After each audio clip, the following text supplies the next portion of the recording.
Исәмсіз эфирді яңалықлар шығарылышы студияда Роза Хабибуллина олғатыба төп темалар турында. Шолыда яшүсмір егетні өтіргенлер. Фажиға болған орынға Лейсан Ханова шықты. Халыққа хизмет күрсәту үзәге 29 комплекста урнашкан объект кашан ачылыр? Мәрьям Файрушина белеште. Ағашлар тынычлыкны буза, мәсьәләне ничек хәл итәргә Шолотовының кайнар элемтәсенә шәһәрдәшебез мөрәҗәгать итте.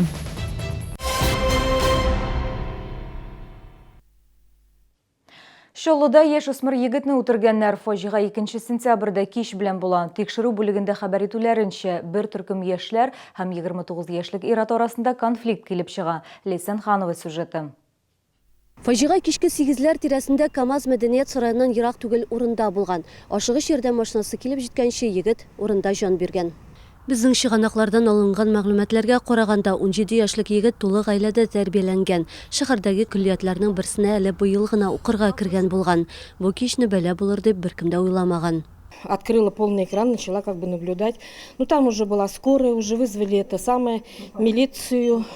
Дина Валентиновна КамАЗ мәдәният сараенда вахтер булып эшли. Бәла буласы кичне ул эштә була. Яшьләр бу тирәдә еш җыела, ләкин мондый хәл булганы юк иде әле дип сөйләде ул безгә. Вот тут вот они как бы сидели, куча ребят, но я как бы особого внимания даже не передавала. Пока вот родители, кто-то из родителей мне не сказал, что у вас там на территории ДК творится. Я сразу открыла. Ну там уже было уже как бы завершение всего. Тикшерүчеләр төрле версияларны карый. Яшьләр урамнан йөргәндә КамАЗ мәдәният сарае янында билгесез ир-атның мәктәп укучылары белән ачуланышуын күреп ала дип фаразлана. Аларны яклап чыгалар. Нәтиҗәдә ир-ат урынга корыланып, үзе белән пычак алып килә. Җинаять кылынган урында 15ләп кеше булган. Гаепләнелүчене кайнар эздән тоткарлаганнар. Задержан подозреваемый в совершении данного преступления. Подозреваемый 1990 года рождения, ранее несудимый. Между потерпевшим и подозреваемым произошел конфликт. В ходе конфликта подозреваемый нанес один удар в область груди несовершеннолетнему. От полученного удара несовершеннолетний скончался до приезда скорой помощи. Гаепләнелүче рәсми рәвештә бер кайда да эшләми. Җинаять булган урыннан ерак түгел, элеккеге тулай торакта яши. Тикшерү бүлегендә хәбәр итүләренчә, экспертиза нәтиҗәләре аның аек булганлыгын күрсәткән. Хәзерге вакытта аның психоневрология диспансерында исәптә тору тормавы ачыклана. Яшүсмерне үтерү буенча җинаять эшен тикшерү дәвам итә. Лейсан Ханова, Фәнис Ихсанов, Ленар Султанов, Яңалыклар.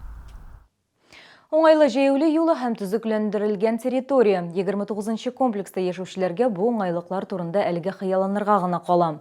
Шолотовының кайнар элемтәсенә шәһәрдәшләребез шундый зор белән мөрәҗәгать итте. Алар фикеренчә, сәбәп төзелеп бетмәгән объект. Нәтиҗәдә шәһәрдәшләр тротуардан түгел, сукмактан йөрергә мәҗбүр. Урынга Мәрьям Файрушина чыкты.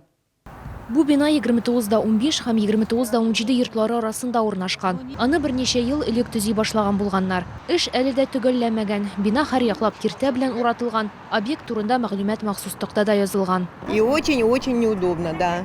Года 3 ходим и 3 года вот это ежедневно. Төзелеш эшләре башланганчы әлеге объект хуҗасы 29 комплекста яшәүчеләргә берничә ишек алдын төзекләндерүдә ярдәм иткән. Аның хисабына спорт белән шөгыльләнү һәм уен өчен корылмалар урнаштырылган. Әмма бинаны торгызу эшләре озакка сузылды, дип сөйләде безгә җирле үзидарә рәисе Тәнзилә Сәхибетдинова. Шушы әйберләрне каплап, юлларны каплап эшләп куйдылар, ләкин бу бик озак дәвам итә. 12 октябрьләргә ордерлар ачык аларның. Рөхсәт бирде исполком, автозавод исполкомы. Объектның хуҗасы Денис Казыймов әйтүенчә, билгеләнгән графиктан артта калу тиешле документларны рәсмиләштерүнең озакка сузылуына һәм акчага бәйле. Биредә эшләр бу атнада кабаттан башланырга тиеш. В этом году, сейчас буквально на этой неделе, мы планируем подключать водоснабжение и канализацию. Соответственно, в этом месяце, в сентябре, даст Аллах, что мы уже будем заниматься благоустройством. Соответственно, забор будет снят по периметру, дорога будет восстановлена, за наш счет будет почищена и сделана. Әлеге бинада дәвалау клиникасы, банк һәм балалар клублары ачылыр дип ниятләнә. Мәрьям Файрушина, Фәнис Ихсанов, Яңалыклар. Агач ботаклары тәрәзәләргә суга тыныч йокларга ирек бирми. 27 А йортының 8-нче катында яшәүче шәһәрдәш сүзләренә караганда, идарә итү компаниясе проблеманы хәл итү өчен бернинди чарада күрми. Мәсьәләне ничек хәл итеп була, Лилия Гатина сюжеты. Флорид Селимханов гаиләсе белән 27 ай йортына 2015 елда күчкән. Башта ишек алдында бик күп агачлар булу куандыра иде Ират. Проблема 2017 елда барлыкка килгән. Тупыл агачының ботаклары көчле җил вакытында тәрәзәләргә кадәр җитеп бәрә башлаган. Хәтта термометрны һәм москит шелтәрен дә алып ташлаган. Безнең кухня тәрәзәсенә и стенага топыл агачы шул кадәр нык ышкый, түзеп торырлык түгел җил булган вакытта. ЖЭКка обращаться иттем. Бу топылны берәр нәрсә эшләтеп буламы дип мастерларга.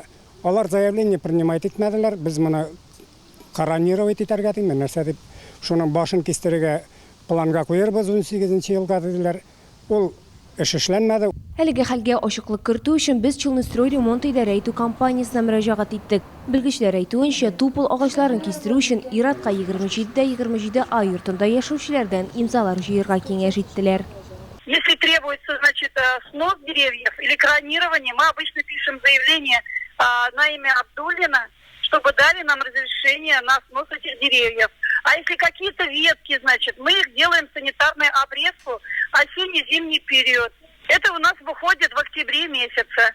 Агачларны һәм куакларны кисүгә карар административ техник инспекция идарәсендә чыгарыла. Яшел үсентеләрне үз белдеге белән кисүчеләрне административ һәм җинаять җаваплылыгына тарту каралган. Лилия Гатина, Сергей Вильданов, Яңалыклар.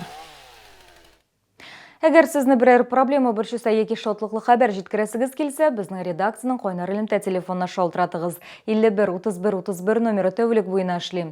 Кыска гудоктан соң хәбәрегезне калдырыгыз, безнең хәбәрчеләрбез сезнең белән элемтәгә кереп, проблемагызны хәл итәргә булышыр. Шалтыраткач исемегезне һәм телефон номерыгызны калдырырга онытмагыз.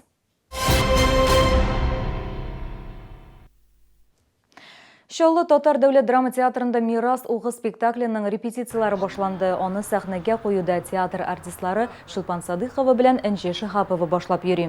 Спектакль өчен декорациялар әзерләнә, костюмнар тегелә, анда бөтен коллектив катнаша.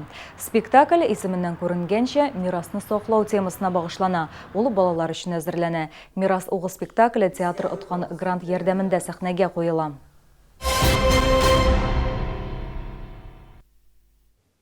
Шоллыда беренче тапкыр дрифт шоу узды. Төрле маркалы машиналар, төтен, көчле тавыш. Мәйдан яны гөрләп торды. Үзенчәлекле шоу турында алдагы сюжетыбыз. Дрифт шоу башланганчы шәһәрдәшләр машина күргәзмәсе белән танышты. Зур тәгәрмәчләр, үзенчәлекле дизайн һәм көчле тавыш. Катнашучыларның һәрберсе халыкның игътибарын җәлеп итәргә омтылды.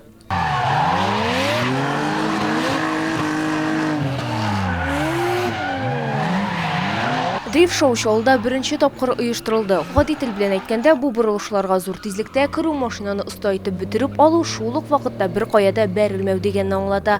Катнашучылар арасында хатын-кызлар да бар иде. На самом деле трассу мы прорисовали за месяц до этого. Вот. На данный момент 3 автомобиля у нас. Вот.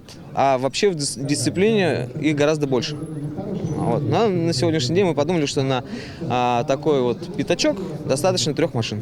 2 сәгать дәвам иткән шоуны шәһәрдәшләр кызыксынып күзәтте, ә кайберәүләр хәтта узышчылар белән бергә автомобильдә йөрү бәхетенә иреште.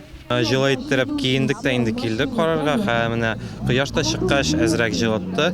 Хәзерге заманда и егетләр дә, кызлар да мототехника белән увлекаться итә. Это очень хорошо. Раньше это все в детстве происходило, смотришь это все на экране там компьютеров, и тебе это так, все как-то еще не так смотрится, а тут оказываешься внутри этой всей системы.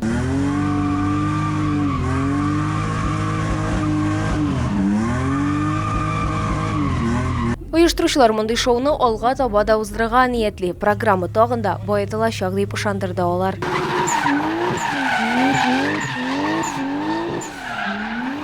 Лилия Гатина, Сергей Вильданов, Яңалыклар. Бүгенге менә мин сезнең белән сау булашам, исән сау булыгыз. Обновление коллекции в отделе современной молодежной и мужской одежды «Франт».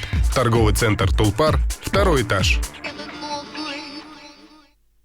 Рустикс Детейлинг. Наномойка, жидкое стекло, полировка фар и кузова, химчистка, удаление царапин, нанокерамика. Телефон 783 001.